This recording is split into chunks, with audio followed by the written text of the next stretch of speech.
Africans like to pretend that colorism does not exist on the African continent because we're all black. Let me give you people one simple assignment. Ask your favorite influencers to take a video and do this. This simple thing I just did, ask them to do it with no filters in their videos. A lot of them heavily use filters because most of them bleach their skin. You people call it now, you call it toning, skincare. I don't take skincare advice from a lot of African skincare influencers because all you people do is bleach and you call it, oh, glow, it makes your skin glowy. No, it bleaches your damn skin. So we can't just say it's just a black on black thing. Right. And we have to acknowledge that when lighter girls are speaking on colorism, it's not the same thing as racism. Mm-hmm. It's two different things. If we're going to speak about racism, we can all sit down and speak on it. Yeah. But if we're going to talk about colorism, you have to acknowledge it's not the same thing. Mm-hmm. You did not have the same experiences as us. Do you get what I mean? And that doesn't go to say it's not the same way for you, that you didn't have like a harder experience in certain aspects, like being called certain names or being made to feel like you have it better, so I'm going to treat you worse type of thing. Do you get what I mean? And I feel like it's such a deep rooted issue that, like, to say that, like, I would never say, oh, you can't speak on this because you're not dark skinned, or like, you can't say that. The way people gaslight dark skinned girls on the internet, dark skinned women on the internet, is so insane. As if we didn't have a collective experience in high school, in college, you know, of people really hating us, hating our features, hating our skin tone, hating our, like, I remember in college, and this was peak colorism era. On Twitter, people would talk about our private parts. People were talking about dark-skinned women's private parts on the internet. People want us to just forget about that. They just want us to just completely forget about that didn't happen. Recently, I saw people saying that we were playing victim. There's literally nobody that hates the conversation about colorism like light-skinned girls and black men. And it says a lot about the internalized racism amongst black people. You guys literally don't think it's that deep, and it's so ignorant, and I'm gonna tell you why. A few years ago, I will never forget this because it literally marked me for life. These two dark-skinned girls came up to me. I think I was walking in the streets. I came from the shop, and they were like, "You're so pretty, you're light." Literally, when I heard them say that, I didn't take it as a compliment. Instead, I started to feel sad because I was like, ish, they're associating beauty to light skin. Because if they had just said, "Oh, you're so beautiful," then I would have said, "Oh, it's not that deep, like, you know, they just think I'm pretty." But because they mentioned the light skinness, then I was like, ish, okay, they can already tell that if you are light, you are pretty. Let's be clear, colorism is not a preference. When you say you don't date dark-skinned women, what you're saying is you've been programmed to view light-skinned women as superior. That's not attraction, that's conditioning. And stop hiding behind a preference like it makes you deep or cool or some shit. Preference is Coke over Pepsi. Preference is gym over clubbing. Preference is red over blue. But when you exclude an entire group of women that look like your mama, your sister, your daughter, etc., that's not a preference, that's self-hate. Nothing upsets me as much as the anti-blackness in the colored community. Let's talk about this. These days, I've been exposed to so much racism, not just only from white South Africans, but so many colored South Africans. And I think this has just given me such a huge perspective of how big of a problem this is.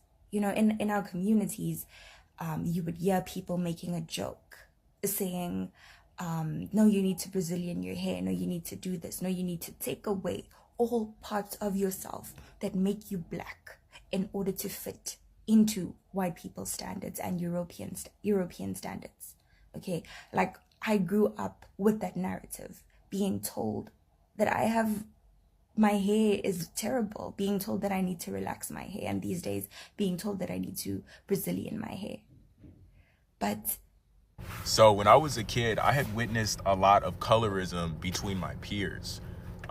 Personally, I didn't really experience colorism because, you know, I've never really been the darkest person in the room. Like, I'm not the lightest, but I'm not the darkest. So, like, people would usually skip over me.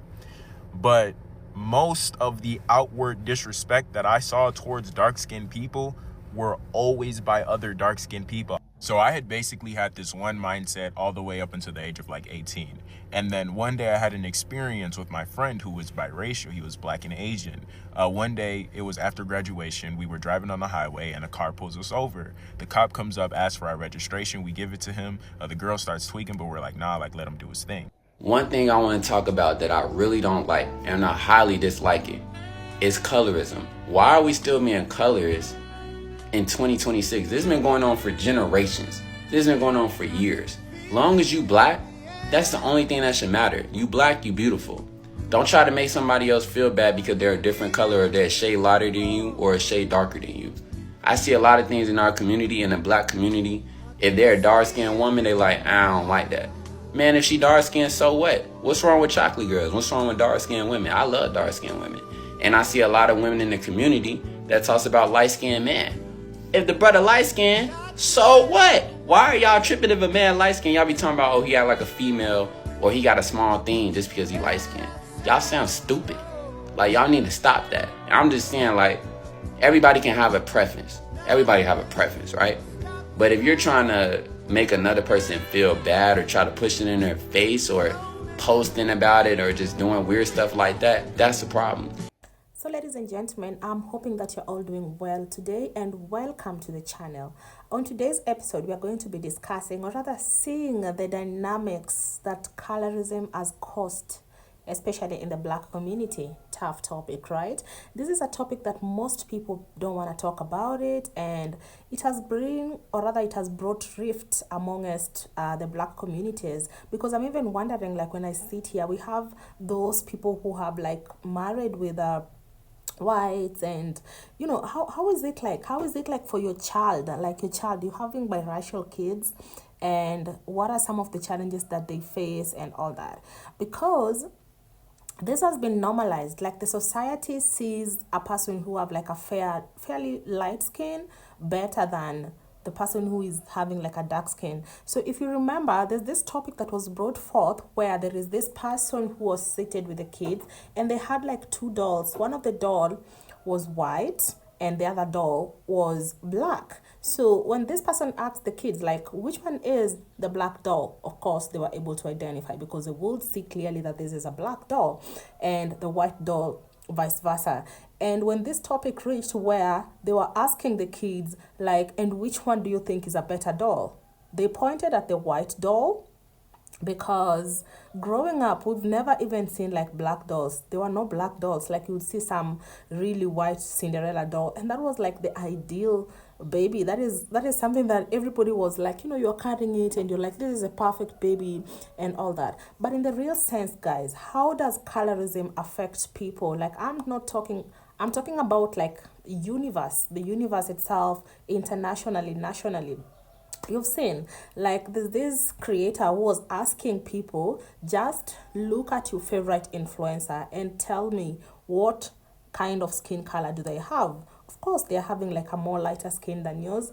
And also, if we depict about this in the culinary industry, the tourism industry, the media industry, especially I'm going to talk about the media industry, and also the modeling industry. So with the media industry, they normally look at the skin tone. You know, somebody who is really, you know, they say like appealing to the television. But I'm asking myself, have you seen like a very, very dark, dark-skinned girl? Those ladies from South Sudan, they are so pretty.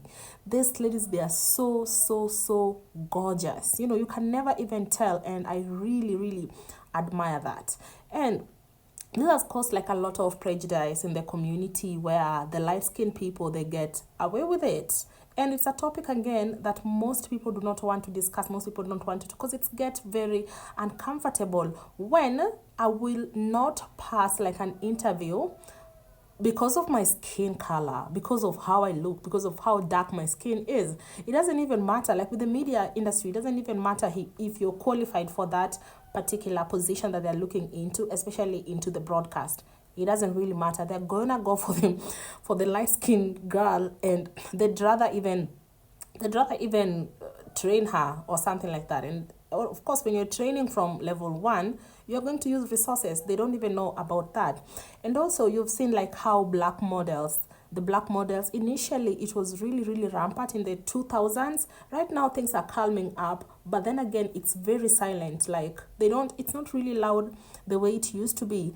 Look at it, the service industry, the ladies who are working in the hotel and all that, the ladies who are working in the club specifically, they're really like you're like, okay, this is it, this is what they want. And I'm like, what is this obsession about the light-skinned people? Nobody like it's against about this, but could we try as a society to incorporate all these individuals? Because I believe we have different characters, we have different capabilities, and at the end of the day, what needs to remain the way it is, it's at the end of the day, we are all blacks, whether your skin color is fairly lighter than mine, we are all blacks. Therefore, I'm calling upon each and every person who has experienced this. Of course, I would say like sorry, but don't feel otherwise.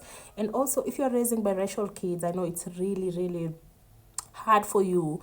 I know they've faced this in one time or the other. So, or also if you're a biracial person and you've gone through all that colorism, could you maybe share your experience with me down below the comments? And ladies and gentlemen, once again, if you're new here, my name is Yvonne and you're welcome to being part of my online family.